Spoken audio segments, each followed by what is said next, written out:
আজকে আমি তৈরি করে দেখাবো ভীষণই লোভনীয় ও মজাদার একটা ভর্তা রেসিপি। ভর্তা পছন্দ করে না এমন মানুষ কিন্তু খুব কমই রয়েছে। কম বেশি সবাই কিন্তু ভর্তা খেতে অনেক অনেক বেশি পছন্দ করে। আজকে আমি খুব সহজ রেসিপিতে ভীষণ মজাদার একটা ভর্তা রেসিপি শেয়ার করছি। এর জন্য প্রথমে চুলায় একটা পাত্র বসিয়ে এখানে আমি দিয়ে দিয়েছি লাউয়ের খোসা। আমি এখানে কচি লাউয়ের খোসা ব্যবহার করেছি। তারপর দিয়ে দিচ্ছি এখানে আমি হাফ কাপ পেঁয়াজ কুচি, সাথে দিয়ে দিচ্ছি এখানে আমি হাফ কাপ রসুন কুচি। তারপর দিয়ে দিচ্ছি এখানে আমি কয়েকটি কাঁচামরিচ। ঝালটা আপনারা আপনাদের স্বাদ মতো বাড়িয়ে কমিয়ে ব্যবহার করতে পারেন। তারপরে দিয়ে দিচ্ছি এখানে আমি হাফ কাপের মতো চিংড়ি মাছ। এখানে আমি ছোট সাইজের চিংড়ি মাছটা ব্যবহার করেছি। তারপরে দিয়ে দিচ্ছি স্বাদ মতো কিছুটা লবণ, হাফ চা চামচ হলুদের গুঁড়ো, হাফ চা চামচ কালো জিরা, আর দিয়ে দিচ্ছি 1 টেবিল চামচ সরিষার তেল। এবারে সবগুলো উপকরণকে খুব ভালোভাবে নেড়েচেড়ে মিশিয়ে নিচ্ছি।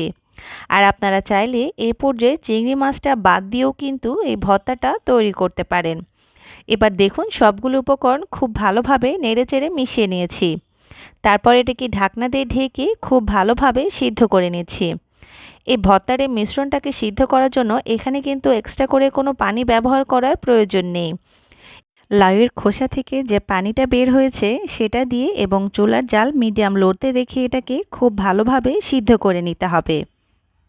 দেখে নিশ্চয় বুঝতে পারছেন একদম পারফেক্টভাবে কিন্তু সিদ্ধ হয়ে গেছে। এবার এটাকে চুলা থেকে নামিয়ে আমি কিছুটা ঠান্ডা করে নিয়েছি। তারপর এটাকে আমি শিলপাটায় খুব ভালোভাবে বেটে নিচ্ছি।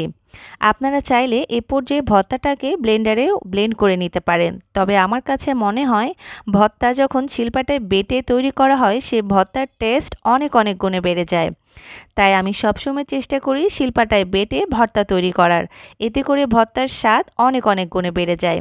দেখুন আমি খুব ভালোভাবে ভর্তাগুলোকে পেস্ট করে নিয়েছি। আর দেখতে ঠিক কীরকম হয়েছে দেখে নিশ্চয় বুঝতে পারছেন। তারপর এখানে আমি অ্যাড করে দিয়েছি আরও 1 টেবিল চামচের মতো সরিষার তেল। সরিষার তেল ছাড়া যেন ভর্তাটা অসম্পূর্ণ থেকে যায়। এবার তেলটাকে খুব ভালোভাবে মিক্স করে নিচ্ছি। দেখুন খুব ভালোভাবে মিশিয়ে নিয়েছি। আর তাহলেই তৈরি হয়ে গেছে ভীষণই লোভনীয় ও আর মজাদার ভর্তার রেসিপিটা। যারা কখনোই লাউয়ের খোসার এই ভর্তাটা তৈরি করেননি তারা যদি একবারের জন্য হলেও লাউয়ের খোসা দিয়ে এই ভর্তাটা তৈরি করে খান তাহলে বলবেন আগে কেন তৈরি করে খাননি। এটা খেতে যে আসলে এতটাই মজাদার, একবার তৈরি করে খেলে বলবেন বারবার তৈরি করে খাবো। আর এই ভর্তাটাকে তৈরি করে আপনারা যে কোনোভাবে পরিবেশন করতে পারেন। গরম গরম সাদা ভাতের সাথে এইরকম ভর্তা হলে কিন্তু আর কোনো কথাই হবে না। আশা করছি আমার আজকের এই সহজ রেসিপিটা আপনাদের কাছে অনেক অনেক বেশি ভালো লেগেছে। যদি ভালো লেগে থাকে তাহলে অবশ্যই বাসায় একবারের জন্য হলেও তৈরি করে দেখবেন। ফেলে দেওয়া লাউয়ের খোসা ফেলে না দিয়ে এইরকম ভর্তা তৈরি করে খেয়ে দেখবেন, এর স্বাদ কখনো ভুলতে পারবেন না। আশা করছি রেসিপিটা ভালো লেগেছে।